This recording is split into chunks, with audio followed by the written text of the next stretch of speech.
I will call the final case on the morning docket, case number 117456, State of Kansas versus Reginald Frazier.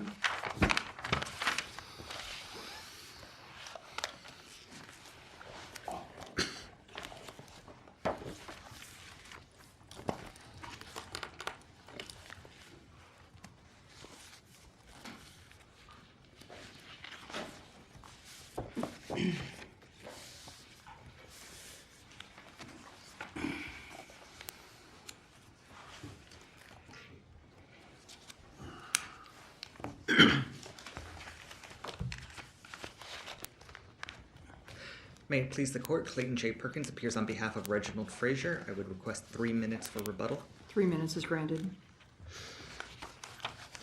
In way of the procedural summary, this case began as a car stop in Geary County in which Mr. Frazier was the passenger, and during that car stop, drugs and a firearm and a variety of other things were found in the car. That car stop also led to a search of the driver's home in New Carlisle, Ohio, which raised concerns, again, that new charges would be coming against the driver or Mr. Frazier, in various ways described as state charges, federal charges, or the state referring charges to federal prosecutors.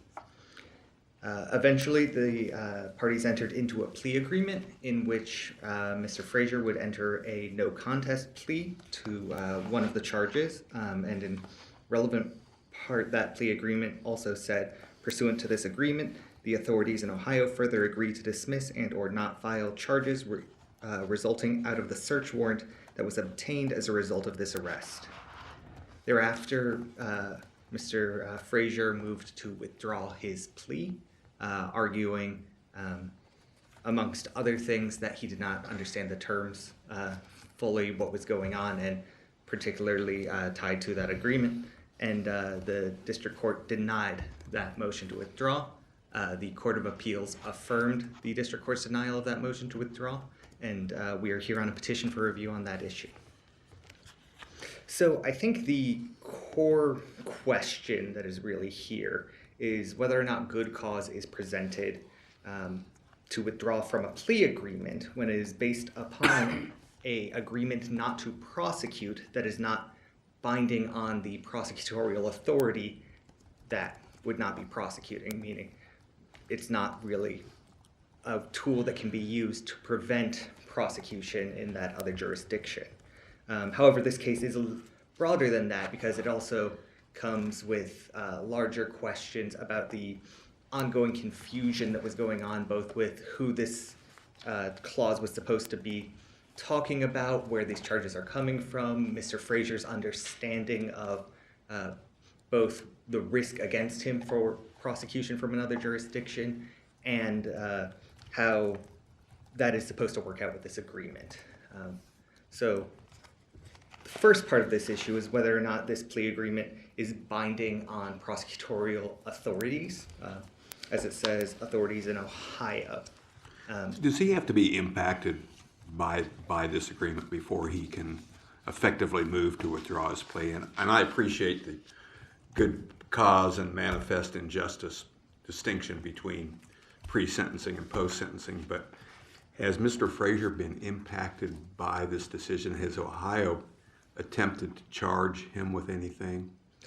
I think that was mentioned by Judge Lieben in his short concurring opinion. Yes, and there's nothing in the record on appeal saying that Ohio has charged him. And so that, there's even sort of some discussion at the motion to withdraw hearing. Like, as soon as Ohio charges him, he has may even have manifest injustice to withdraw his plea. But I think this is the correct procedure once it was realized, pre-sentencing under the good cause standard for Mr. Frazier to withdraw from the plea, because this is the appropriate time to correct this error, if it can be corrected and Ohio can be brought in as a party to this agreement, or for us to restart the process and Mr. Frazier to move forward knowing this is not binding on those authorities. And is there anything that would, let's say you get the relief you're seeking here, is there anything that would bind the state or Ohio to cooperate at this point? No, just like And in fact, he would be exposed to the original charges, which was a lot more than the 8 years that he pled to. yes, yeah, it would take. I mean, the plea agreement would go away. Notwithstanding, I think Ohio could still charge him even with this plea agreement here because it's not binding on them. But yes, we would be back to step one. And as Mr. Frazier even testified at the motion to withdraw hearing, that puts all the charges back, and there's no longer a agreement to that departure sentence. Isn't the real issue, or the focus, needs to be not on whether this is binding on Ohio, but whether the defendant is surprised by the fact that Ohio wasn't a party to the agreement? Why couldn't the defendant simply accept the representation that Ohio wasn't going to prosecute and still do the deal? I think knowing and intelligently he could. I think So if this then was the issue would have to be whether he's surprised now suddenly that Ohio is not a party to this agreement, right? yeah, well, yes, and I think everyone was a little. Well, the district court found that he wasn't unfairly surprised. So, I mean, I'm trying to get around what I think our standard of review is, and that's what the district court focused on, and it would seem to be right, wouldn't it? Well, I think the district court in the surprise. I think there was a little bit of confusion as to the way this argument was phrased because, again, there was confusion coming from Mr. Frazier because he didn't both understand fully the risk of out-of-state prosecution, and then it didn't really come up until the plea withdrawal hearing that, oh yeah, his co-defendant had a prosecutor from Ohio come and sign their plea agreement, and no one signed his, basically. So I think there was functionally surprise here. I think that's the main issue, is that as the plea agreement is expressly written and as it was stated at the plea hearing, everyone was treating this as it would be binding on those authorities. And I think on top of that, there is sort of an underlying issue that the district court didn't really fully address, which is, who are these authorities? Even to the terminology, I don't know which prosecuting authority was meant to be the statement attributed to or to be bound. Because, again, one county in Ohio cannot bind another county, and there's no reference even to what county this is referring to.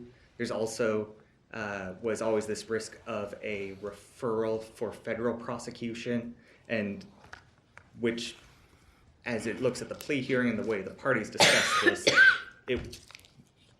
they at least thought that would be including this, but there's no text referring to a federal referral of charges.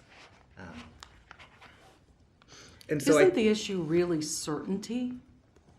That the defendant thought this was an agreement that was certain, absolutely, yes. and the agreement states he will not be charged, correct? Correct.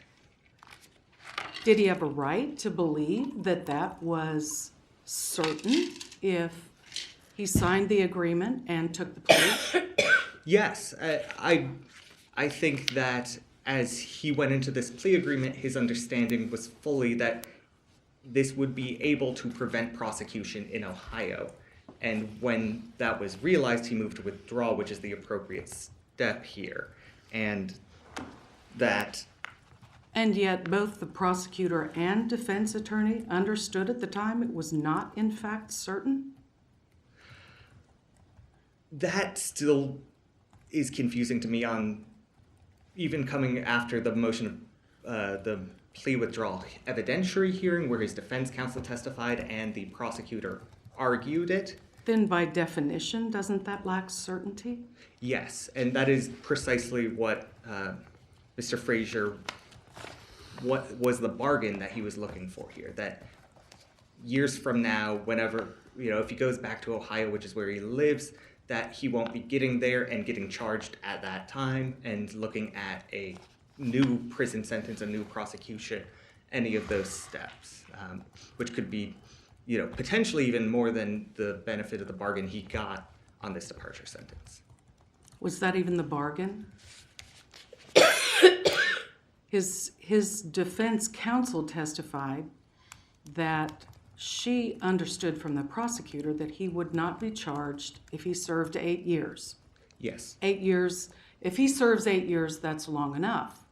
That's not what it says in the plea agreement, though, correct? Correct. It says he won't be charged by Ohio authorities.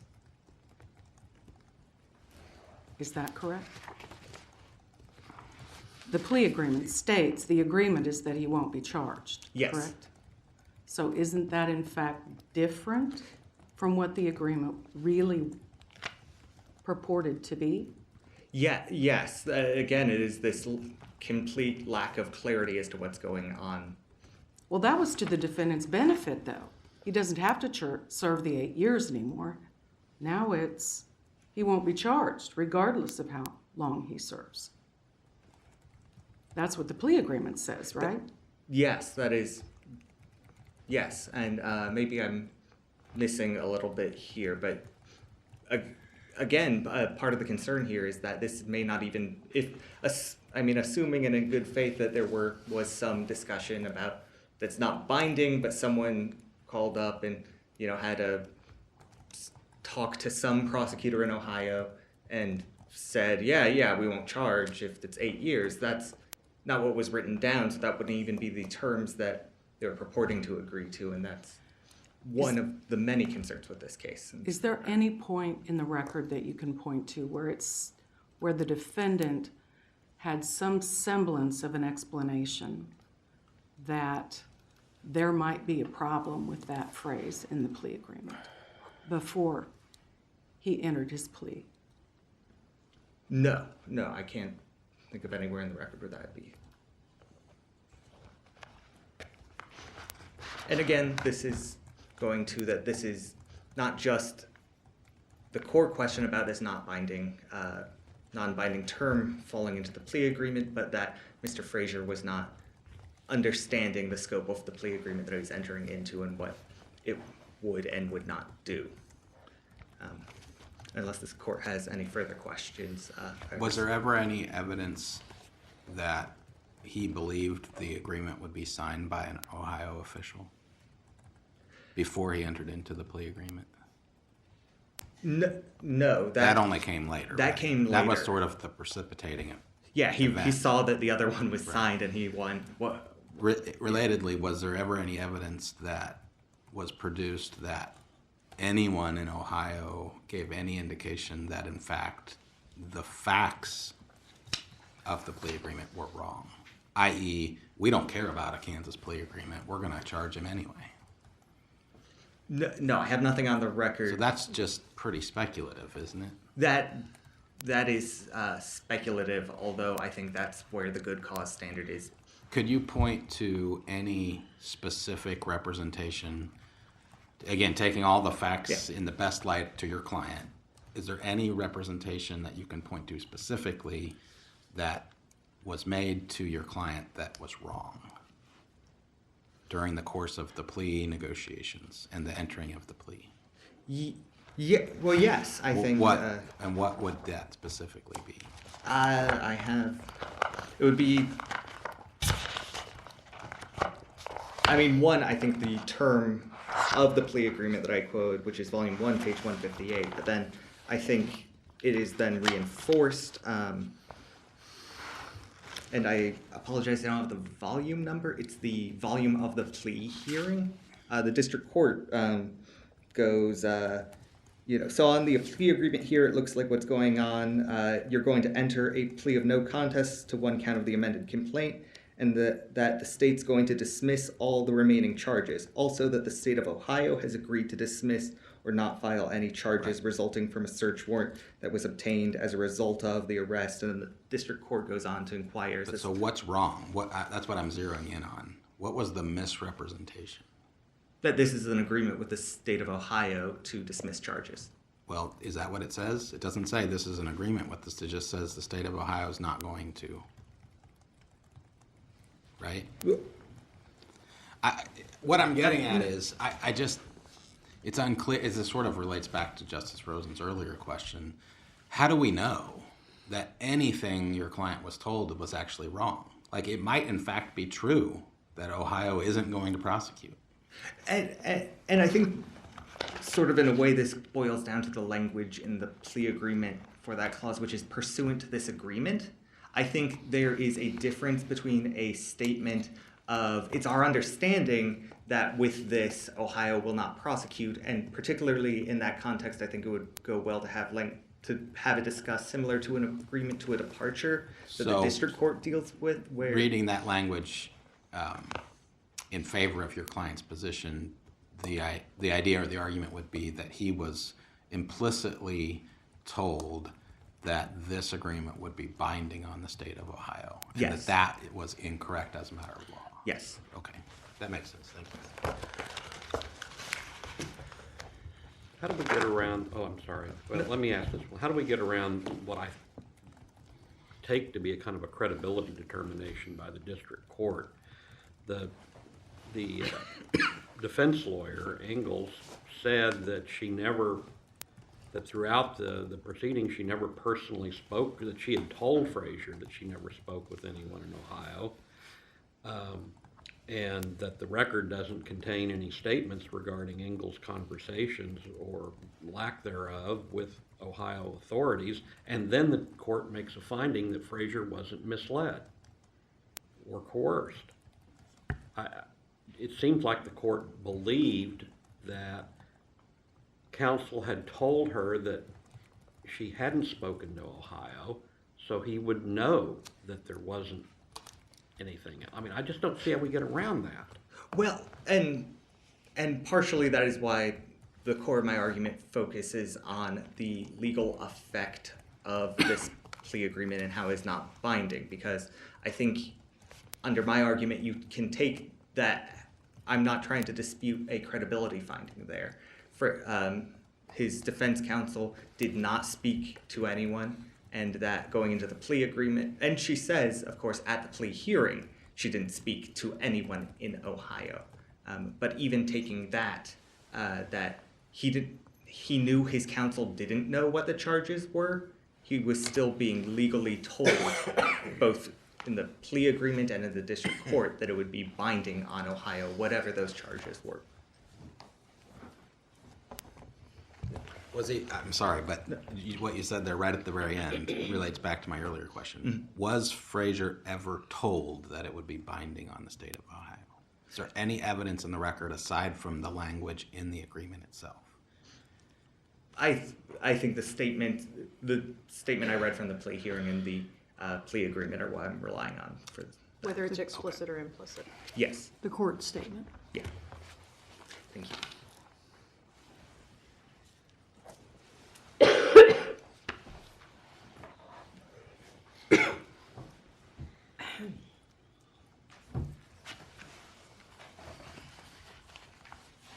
May it please the court, Jason Oxford, Assistant Gary County Attorney, representing the state of Kansas, the appellee in this matter. We are asking the court to affirm the Court of Appeals, which affirmed the district court's denial of the defendant's motion to withdraw his plea. We would ask that this court consider the findings that were made on the record by the district court. It was in the best place and had the best opportunity to observe and make credibility decisions. Counsel, what do you think about the idea that the plea agreement itself, along with the court's recitation of the agreement, communicated to Frazier that the agreement was binding on the state of Ohio? Judge, Justice Stegall, I'm going to try to stay on course with what our brief was arguing. We are asserting that this was a binding agreement, that the state of Ohio had contacted Mr. Cruz, the prosecutor for the state of Kansas in this matter, had communicated with the state of Ohio. How could it be binding if Ohio wasn't a party to the agreement, or what didn't even Not even something as possibly flimsy as the signature of an Ohio official. I think the argument is that it was because they had spoken, they had discussed this matter with Mr. Cruz over the phone, maybe through email communication, but Mr. Cruz made it clear. Ms. Ingalls made it clear that Mr. Cruz had advised her the same, that Mr. Cruz had advised at the motion to withdraw plea hearing that he had reached out and spoken to the prosecuting authority for the state of So Ohio. you think that if Mr. Frazier were charged in Ohio, that he could walk into an Ohio court and waive that plea agreement and win? I think that he could, yes, I think that he could prove it would be the same situation as if you had a county attorney who had an agreement with a defendant to dismiss certain charges or another case. Let me reverse the situation. You want to charge somebody in your court, and they come in with a plea agreement from another state that makes representations about you that doesn't have any signature from a Kansas official. I mean, is that you just gonna That say, would okay, well, we can't prosecute that? Justice Siegel, that would presume that the prosecutor in the state of Ohio had not had a discussion with Mr. Cruz and was not willing to go forward with their portion of the agreement, which would be to not file. Obviously, if I had not had discussion as a prosecutor, I know you as a former prosecutor, we'd be pretty upset if somebody walked in with a plea agreement and waved it in my face or your face and said, this is binding upon you, and you had no idea what was going on. But what Mr. Cruz is asserting, what Ms. Ingalls is asserting, is that Mr. Cruz advised her and advised the court that he did have authority, that he had spoken with someone who had authority to charge in the state of Ohio. Wouldn't you say prove it? Yes, yeah, and that's what would happen. And how would you do that? I assume that somebody from the state of Ohio, that prosecutor's office, or not somebody from the state of Ohio, I'm sorry, the defendant would, who obviously was very involved in these proceedings, would probably file a motion himself, but once he was given counsel or appointed counsel or even retained counsel, he would explain there's this plea agreement in the state of Kansas. That counsel would presumably attempt to get a hold of a copy. Maybe the defendant would have it and be able to present it to him. And he would have to subpoena witnesses, just like in any other motion to withdraw a plea hearing or any other type of hearing trying to bar prosecution based upon a contractual agreement. I'm sorry. And fly him to Chicago or fly him to Ohio. And what if the defense counsel, Ms. Ingalls, is no longer available? What if the prosecutor who talked to the Ohio authority is not available? I think What about the question about state or federal prosecution? Well, right. Yes, and I understand, and sometimes we incur hardships in attempting to litigate and attempting to prosecute. Sometimes there are walls that go up that can't be taken down because of death or relocation or incapacitation. I don't have an answer necessarily for that, other than that happens in other proceedings as well, in civil proceedings, in criminal proceedings. Sometimes witnesses disappear. In particular cases, for example, child sexual assault. Sometimes children that were, if there's a case that has went back to the district court for one reason or another on remand, there are children that can't be found, or there are children that have passed away, or there are children that just have grown up and misremember or don't remember what happened in their case. We keep talking about speculative possibilities here, and I'll throw another one in. What happens if Ohio does choose to file charges? Does that negate the plea agreement? Does then Mr. Frazier have either good cause or manifest injustice to come back and undo this plea agreement? Candidly speaking, I think so. Yeah. If Ohio did not hold up their portion of the agreement, and he certainly relied upon that in making his plea. And even in spite of this proceeding, let's say we were to affirm the Court of Appeals, he's moved to withdraw the plea, but now there's a different condition. You you would agree that he could now file a new motion to withdraw his plea and pursue it based upon the violation of this condition. If you're saying if this court affirmed the Court of Appeals and Right. sometime, say the statute of limitations hasn't run, but at some point in time Ohio. down the road, Ohio files That's my speculative scenario, yeah. It's hypothetical. if he, I think if he's still serving his sentence and he wanted to do that, he could, and I think that it's possible that a court would grant that based upon his reliance. I don't know that he would want to. I think my colleague's question was whether you would agree. Would you concede that motion? Would you say he gets to withdraw his plea? If the state of Ohio files If the charge, state of Ohio files charges? I think based upon the argument that we've made in our brief, yes. As a related matter, it sounds to me like you are conceding, as a factual matter, that the defendant relied on the notion that this agreement was binding on the state of Ohio. I think that he relied on what his counsel told him, and if you And look what at the state's representing, even here today, that this agreement's binding. I would. That's agree, how you yes. started your argument. Yes, yeah. So my follow-up question is, if this court disagrees with you as a matter of law and concludes that this agreement is not legally binding, the state loses, right? Because you've already said that as a matter of fact, the defendant did in fact rely on the legally binding nature of the agreement. And if we decide as a matter of law that it's not legally binding, is there any fallback position, or is that the end of the case? Well,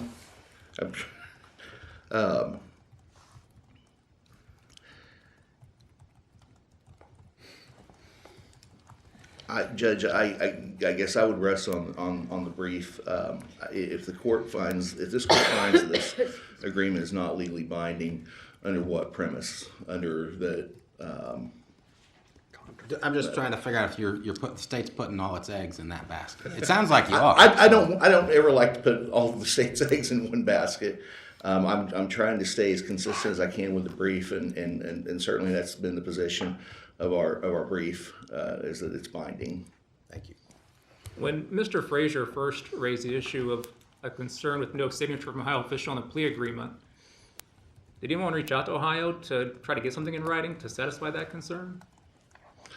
I'm not aware of that. There's nothing in the record that I can redirect the court to, other than at the hearing on the motion to withdraw the plea.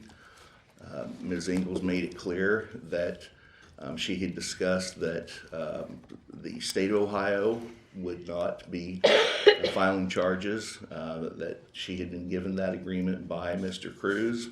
Mr. Cruz affirmed that in his comments to the court at that same hearing. And as it relates to there was some talk of the federals at state. She corrected, or not corrected, but she specified that there's nothing that either parties could do about whether or not the federal government filed charges, but certainly the state of Ohio had agreed not to at least persuade or reach out to the federal government to file charges. And so everyone either implicitly or explicitly agreed to rely on their oral representations of Ohio in their communications to Mr. Cruz. As the record reflects, yes, that's correct. Again, and I would like to address a little bit of what Justice Rosen stated earlier. Originally, whenever I understood that I was going to be arguing this case before the Supreme Court, I even questioned whether it was even right, because by all accounts, the state of Ohio and the state of Kansas have complied with the agreement. There's nothing in the record, in the appellate record, or the record of the district court, or that I'm aware of, that that the council's aware of, that any charges from either sovereign Ohio or the federal government have been filed against the defendant related to the search warrant that occurred in this case in 2015. Right. As of today, As of today. Ohio has not filed charges. But I thought you already told us that you concede that in entering into his plea, the defendant relied upon the enforceability of the Ohio promise. Isn't that what you already told us? Yes, Okay, so that reliance was apparently, or could be, misplaced. And if that part of the underlying basis for the plea agreement has fallen away, does that not equal good cause to withdraw a plea? how could it be misinterpreted? I'm sorry. Assume, as Justice Stiegel asked you to, that we say the agreement's not enforceable. You've already conceded that the defendant relied on its enforceability in entering into his plea. Doesn't that add up to good cause under the statute to withdraw? Judge, based upon what the court found at the hearing on the motion to withdraw a plea, I don't believe it amounts to good cause. I do believe that. What finding contradicts that? I'm asking you to assume the unenforceability of the agreement.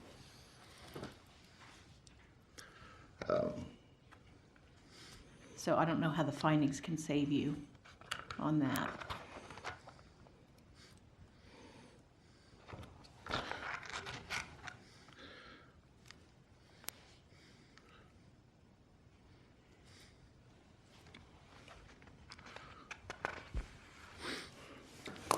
In other words, what I'm suggesting, counsel, is it's not Ohio taking action or not taking action that the defendant relied upon. According to you, what the defendant relied upon is that Ohio couldn't take action. Correct. See what I'm saying? Yes. Okay, thanks. Excuse me. But again, I would note the district court at the motion to withdraw hearing, plea hearing, did make findings that Ms. Ingalls was competent, that the defendant was not misled or coerced. Having heard the evidence, having heard all the statements of counsel, having heard the statements of the defendant, and that this was a fair agreement. Is it possible that the district court's fact finding that the defendant was not misled was premised on an assumption about what the law is? In other words, that finding, well, let me rephrase. Does that fact finding turn on a legal determination of the enforceability of the agreement? Because if the judge had in the judge's mind that the agreement's enforceable, then that fact finding makes perfect sense. But what if the judge was wrong about that? If the judge was wrong that the agreement was Enforceable.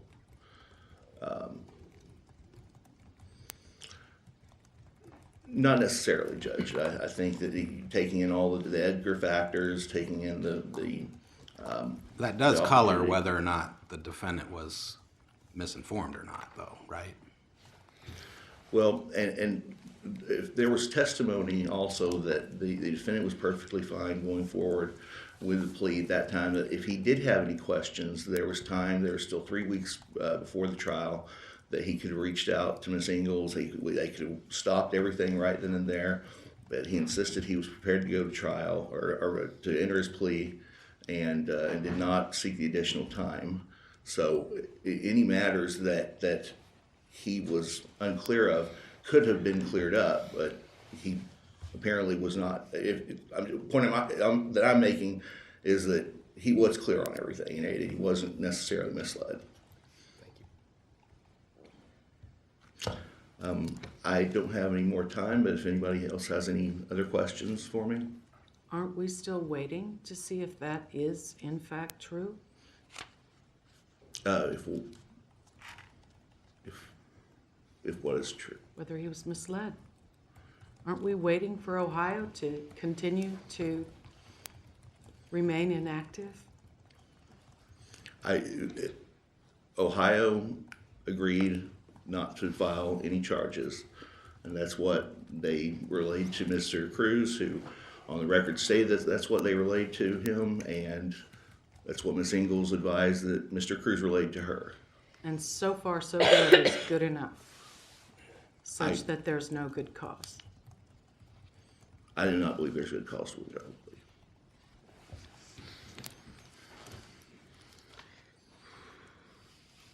Thank you.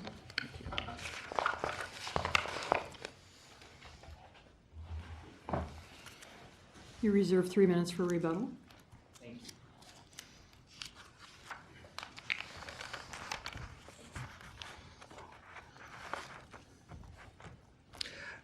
I think the core of the problem that I have with this case, as both is sort of mentioned, discussed in the district court's ruling, the Court of Appeals opinion, and the some of the briefing here, is this idea that, sure, once Ohio files the charges, he's going to have some sort of cause to withdraw his plea, and we're just waiting on that. And if that happens, then that's what he can do. But the purpose of a plea agreement and this whole process is a formal process, and it's to assure certainty, it's to assure outcomes, and that's not what Mr. Frazier did not get in this process, even though that's what was purported to be happening. And that is the core of my problem here. I am happy to answer any questions, but we'd be asking you reverse the Court of Appeals and District Court and remand this for Mr. Frazier to withdraw his plea. Thank you, counsel. Thank you. Thank both counsel for their arguments today. We will now take this matter under advisement.